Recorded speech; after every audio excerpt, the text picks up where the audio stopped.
Thus, Eastern people are descendants of the dragon, initially rebellious followers of Satan in the Buddha kingdom, but also the smartest and wisest followers of Buddha. They are the ones who ultimately repented, actively sought the Tathagata, and received the greatest Creator's forgiveness.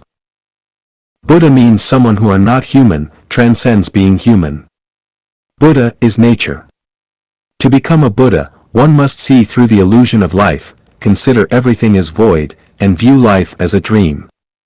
Through chanting scriptures and worshipping the Buddha, one cleanses past sins and removes human desires to restore original nature, the nature possessed in the Elysium world before the dragons came to earth.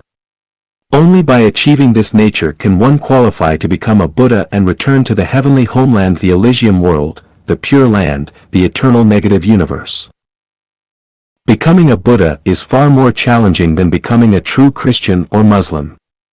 Christianity and Islam teach people how to live in a way that meets the requirements of the greatest Creator Allah, hoping to be resurrected when the greatest Creator's kingdom arrives and enjoy its glory. Buddhism, on the other hand, teaches people not to cling to life and to transcend desire, form, and formless realms to return to their origin. To read Buddhist scriptures, one must start with the Diamond Sutra, as all other Buddhist scriptures take it as their core. Any scripture not based on the Diamond Sutra is not considered a true Buddhist scripture. Perceiving Buddha nature requires effort in one's own nature. The advanced self-cultivation of Life Achanuan is dedicated to this purpose. Accept your fate, control your fortune, create your new destiny. Destiny is composed of fate and fortune. Fate is mainly determined by three factors: genetic information, the time of conception and birth, and the environment of conception and birth. Genetic information determines one's race, appearance, innate abilities, health conditions, etc. For instance, a person born as a Caucasian has an advantageous fate compared to one born as an African. Someone born with a healthy and well-formed body has a better fate than someone born with a deformed or unhealthy body. Innate intelligence provides a better fate compared to natural dullness. Though genetics relates to one's past life's karmic debts, the individual cannot decide but bear it. Genetics is not arranged by the greatest Creator or any god, but by one's past self and ancestors.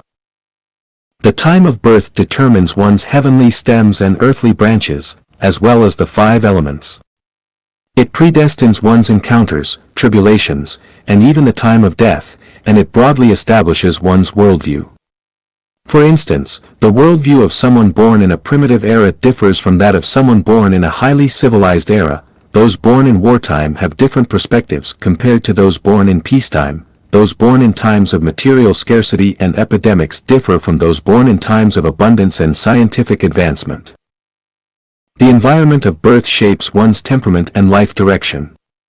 Being born in a noble family differs from being born in a poor family. Being born in a scholarly family differs from being born in a laborer's home. Being born in a beautiful environment differs from being born in a harsh one. Being born in America differs from being born in Somalia in terms of temperament and life direction.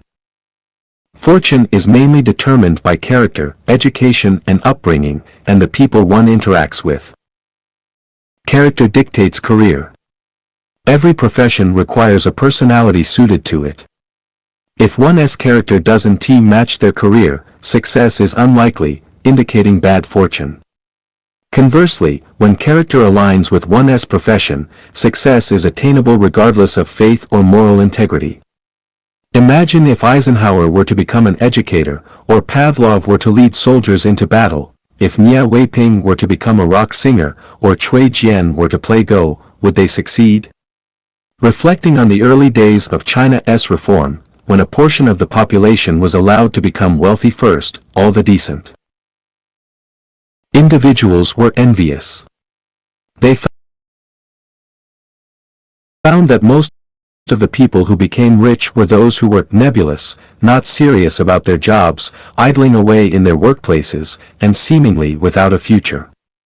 They felt that those who make atomic bombs are not as good as those who sell tea eggs, being an engineer is not as good as being a cobbler, and being a role model is not as good as messing around aimlessly.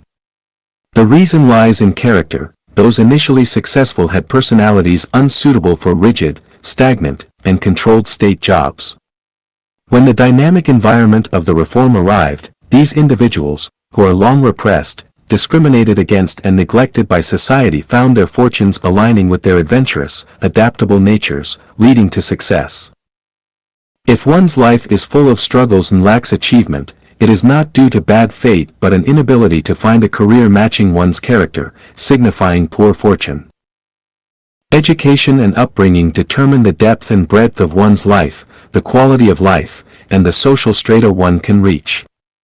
In a civilized society with complete moral and legal norms, the higher one's educational and familial background, the higher one's social status. Conversely, in a disorderly, chaotic, ignorant, and unhealthy society, this order might be reversed. Thus, one's fortune is determined by the level of education and cultural refinement received from society, school, and family.